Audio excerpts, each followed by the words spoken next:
नमस्कार आचार्य जी, मेरा नाम शिखा है। और आज के समय की अगर मैं बात करूं तो जब भी मैं सोशल मीडिया खोलती हूं, खासकर इंस्टाग्राम, तो मैं देखती हूं कि आज की महिलाएं काफ़ी ज़्यादा आधुनिक नज़र आती हैं, एक आत्मविश्वास से भरपूर नज़र आती हैं। तो मेरा सवाल था कि वो, लेकिन आंकड़े भी आचार्य जी कुछ अलग बात कह रहे हैं। जैसे देश में संसद में महिलाओं की भागीदारी भी काफ़ी कम है, मात्र 14% है। फिर जो सूचकांक है हमारा जेंडर इक्वालिटी का, आय में भी अगर पुरुषों की तुलना में महिलाओं को कम वेतन दिया जाता है समान काम के लिए। तो आंकड़े कुछ और कह रहे हैं और इंस्टाग्राम कुछ और कह रहा है। तो नहीं, ये इंस्टाग्राम विरोधाभास कुछ नहीं कह रहा है। कहाँ, इंस्टाग्राम इसको कुछ भी कैसे नहीं कह समझें? रहा है, कुछ भी नहीं कह रहा है। कि मैं अभी मंदिरों के भ्रमण पर गया था, तो वहां पर जो माँ होती है, माँ ने साड़ी पहन रखी है और दुनिया भर के उसने सांस्कृतिक प्रतीक धारण कर रखे हैं। उसके साथ में उसकी बेटी भी है। बेटी ने हो सकता है जीन्स पहन रखी हो, लेगिंग्स पहन रखी हो सकता है घुटने तक कुछ पहन रखा हो, पर बेटी भी वही सारे काम कर रही है माँ के साथ जो माँ कर रही है। बेटी आधुनिक कैसे हो गई? पहनावा बदल गया है, भीतर से बेटी में मां पूरी तरह मौजूद है। मां नहीं निकल रही है और मां से मां की मां नहीं निकल रही है। तो ले दे के बेटी के भीतर पर पर पर पर पर पर पर पर पर पर पर पर दादी बैठी हुई है। वो बुढ़िया सचमुच मरने का नाम ही नहीं ले रही। हाँ, बाहर से पहनावा बदल गया, वो इंस्टाग्राम के लिए। वो कुछ मंदिर भी ऐसे थे जो जिनमें पूजा नहीं होती, तो बस वो क्या बन के रह गए हैं? मॉन्यूमेंट्स हैं। वो पुरातात्विक उनका महत्व और कुछ नहीं है। तो वहां पर आप कुछ भी कर सकते हैं, फोटो खींचिए, रील बनाइए। तो वहां पर था कि वो ऐसे मंदिर है, पुराना भव्य सा लग रहा है, वो इंस्टाग्राम के लिए बड़ा अच्छा बैकड्रॉप लग रहा है। तो वहां लड़कियां नाच रही हैं और अपनी रील बना रही हैं। ये पिछड़ेपन की नहीं निशानी है तो किसकी है? या पिछड़ापन बस इसमें है कि जा करके पुराने बरगद के चारों ओर ऐसे चक्कर काटोगे और धागा बांधोगे और पॉलिथीन बांधोगे तो पुत्र रत्न पैदा हो जाएगा, इसको तो पिछड़ापन बोलते हो। और जिस मंदिर के सामने वो जो जाके लड़की नाच रही हो, जानती भी नहीं है किस काल का है, किस शताब्दी का है, किस राजा ने बनवाया था, क्यों बनवाया था, किस तरह की उसमें कला है, क्यों इसमें पूजा होनी बंद हो गई, पूरा इतिहास क्या हो, कुछ नहीं जानती है। तो ये पिछड़ापन कैसे नहीं है? बोलो। मां को बोला गया था ज्यादा पढ़ लिख लेगी तो तेरा ब्याह नहीं होगा, घर के काम सीख, खाना बनाना सीख, चूल्हा चौका सीख, ये सब सीख। तो मां ने कोई सवाल नहीं उठाया और मां ने यही सब कुछ करा और आगे चल के यही करा, बच्चे पैदा करे बस। तो हमने कह दिया अंधविश्वासी है, कुछ जानती नहीं।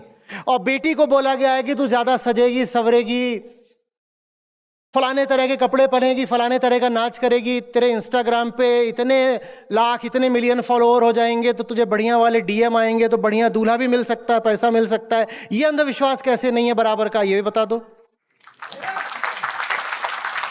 कैसे नहीं है? देखो, अंधविश्वास किसी विशिष्ट मान्यता का नाम नहीं होता। मैं आपसे बार बार कहता हूं, the ego is the first superstition. जहां अभी भीतर अज्ञान है, वहां आप जो भी मान रहे हो वो अंधविश्वास है। पहनावा बदल सकता है, भाषा बिल्कुल हो सकता है कि मैथिली से पहले खड़ी बोली हुई, फिर अंग्रेजी हो गई, फिर एक्सेंट वाली अंग्रेजी हो गई। भाषा बदलने से बोलने वाला थोड़ा ही बदल गया, शब्द बदल गए हैं बस। बात अभी भी तुम्हारे उतने ही अज्ञान से आ रही है। तो यह कहना कि जो मॉडर्न गर्ल है वो सुपरस्टिशन से फ्री है, बिल्कुल भी ऐसा नहीं है, बिल्कुल नहीं है। वो मॉडर्न नाम की है, उसकी बिल्कुल वही एंजाइटीज हैं, बिल्कुल उसी तरह की असुरक्षाएं हैं, डर हैं और कामनाएं हैं जो उसकी मां के होते थे। बस नाम रूप रंग आकार ये सब बदल गया है, स्थिति बदल गई है, जमीन बदल गई है, ये सब बदल गया है, बाकी वैसी ही है वो भी। देखो, भीतरी बदलाव इतना आसान नहीं है कि बाहरी नियम कानून बदलने से आ जाए। जिन्होंने महिलाओं का बहुत साथ दिया, महिलाओं की आजादी में योगदान दिया, वो भी इतना ही कर पाए कि नियम बदल दिए उन्होंने बाहर के, और बाहर से समानताएं वगैरह दिलवा दी, और विद्यालय खुलवा दिए और मंदिर खुलवा दिए, ये सब उन्होंने कर दिया महिलाओं के लिए। लेकिन अगर कोई भीतर से बंधक बनी बैठी है और बंधक ही रहना चाहती है, तो फिर उसे समाज सुधारक नहीं चाहिए, फिर उसे धर्म चाहिए। क्योंकि बाहरी सारा अंधविश्वास हटाने के बाद भी अहंकार के रूप में आखिरी भीतरी अंधविश्वास शेष रह जाता है, उसे तो धर्म ही मिटाता है। भारत को वास्तविक धर्म की जरूरत है, विशेषकर भारतीय महिलाओं को। मैं बहुत बार बोला करता हूं, पूछता ना, Vedant is a woman's best friend.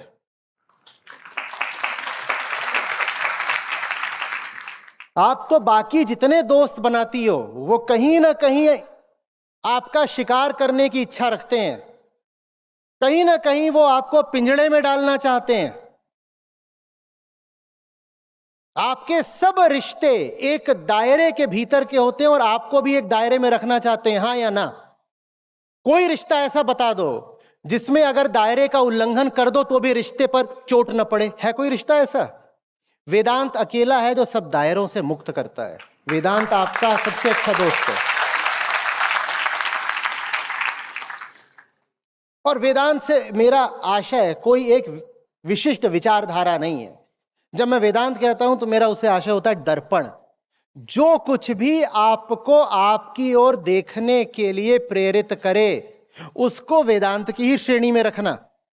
मैं तो यहां तक कहा करता हूं कि बुद्ध से ऊंचा वेदांती शायद ही कोई हुआ हो। कई लोग इस पे बुरा मानते, कहते ये क्या बोल दिया। जब अस्तित्ववाद की मैं चर्चा करता हूं तो मैं अक्सर कहता हूं कि ये देखो ये जा रहा है लगभग वेदांत की ओर, अब वो फिर लोगों को बुरा लग जाता है। तो वेदांत कोई एक 4 किताबों में लिखी बात नहीं है। दर्पण है वेदांत। दर्पण है आपका सबसे अच्छा साथी, पर वो दर्पण नहीं जिसमें आप देख करके गाएंगी कि सजना है मुझे सजना के लिए। वो दर्पण जो आपको दिखाए कि चेहरा कैसा भी हो भीतर बेड़ियां ही बेड़ियां हैं। बाहर से लग रही होगी सुंदर सजीली, भीतर बहुत कुरूप हो तुम, ऐसा दर्पण चाहिए आपको। आ रही बात समझ में? सौंदर्य तो बस स्वतंत्रता में ही होता है ना। आप स्वतंत्र नहीं तो आप सुंदर कैसे? मेकअप करने से या कुछ और करने से थोड़ी सुंदर हो जाओगे।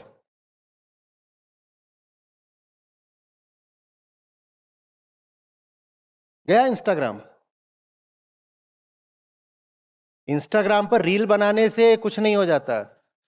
इंस्टाग्राम पे चीख लो, चिल्ला लो, करतब दिखा लो, उछल कूद लो, नाच गा लो, वो स्वतंत्रता का नाम थोड़े ही है।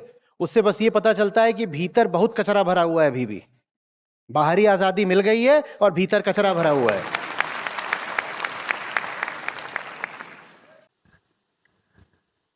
प्रणाम आचार्य जी।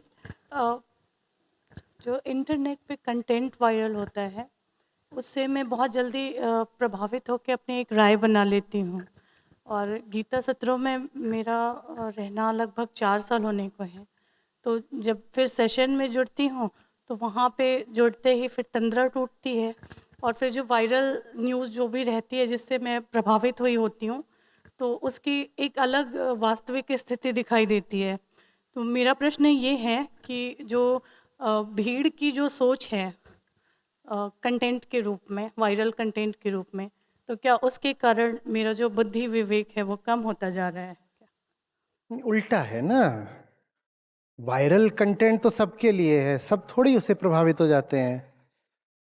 आप चुनते हो उसको देखना और फिर उससे प्रभावित होना। आप चुनते हो, आप उसको दोष दे रहे हो कि वायरल कंटेंट ने मेरा बुद्धि विवेक क्षीण कर दिया। वायरल कंटेंट का दोष पहले थोड़े ही है। बार बार मैं आपको आप तक ही वापस लेकर जाता हूं। मेरा काम है आपको आप तक लौटाना। पहला दोष वायरल कंटेंट का नहीं है।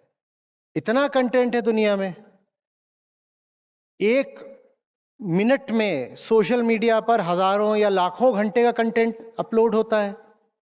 अभी 1 मिनट बीता ना, इस 1 मिनट में सोशल मीडिया पर शायद लाखों घंटे का कंटेंट अपलोड हो गया। तो आप चुनते हो कि उसमें से आपको क्या देखना है। ये मत बोलो सोशल मीडिया अच्छा है कि बुरा है, दाया है कि बाया है। आप चुनते हो कि आप उसमें से क्या देख रहे हो। आपने जो कुछ देखा होगा, मैंने तो नहीं देखा ना। मैंने क्यों नहीं देखा?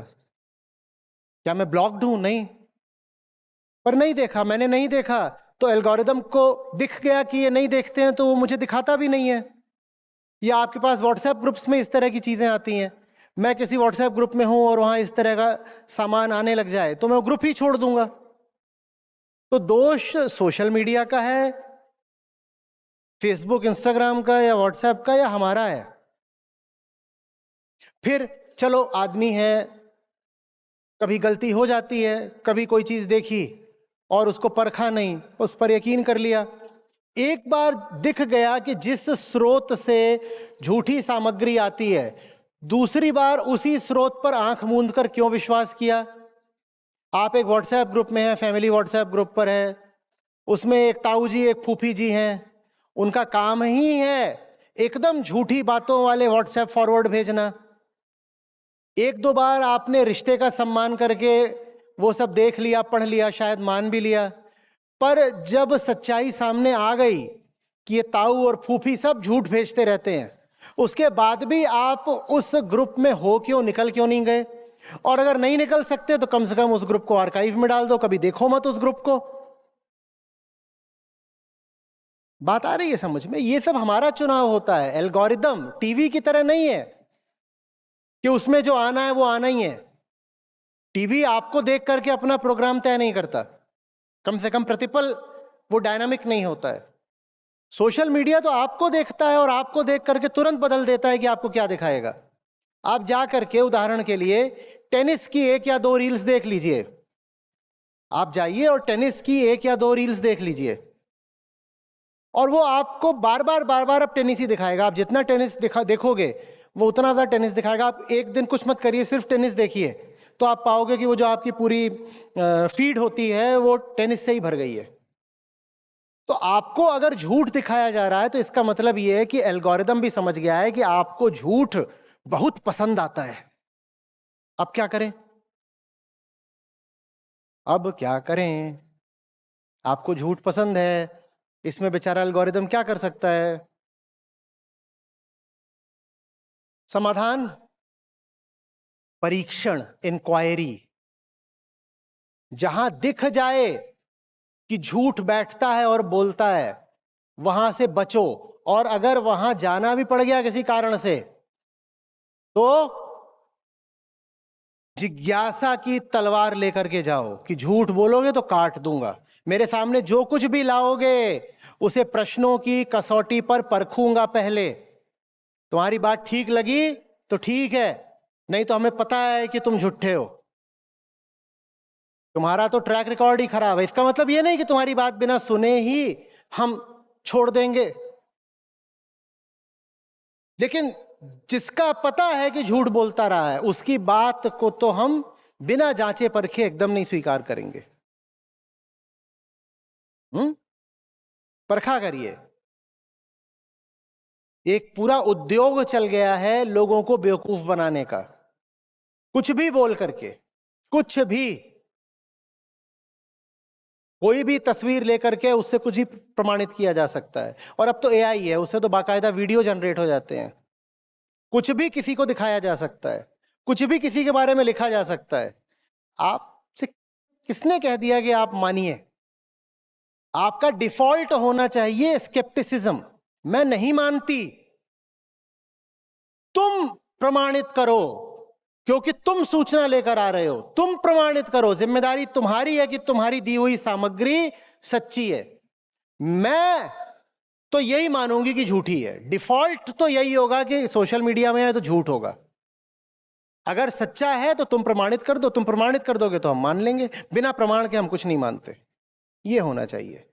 हम उल्टा चलते हैं, किसी ने कुछ कह दिया, ऐसे आके बताएंगे अरे पता है अभी अभी अभी खबर आई है, बिना ये बताए कि खबर का स्रोत क्या है।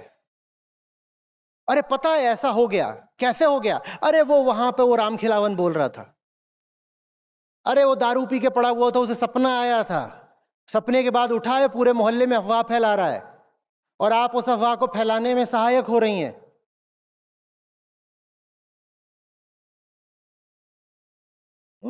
परखिए, परखिए, इंक्वायरी।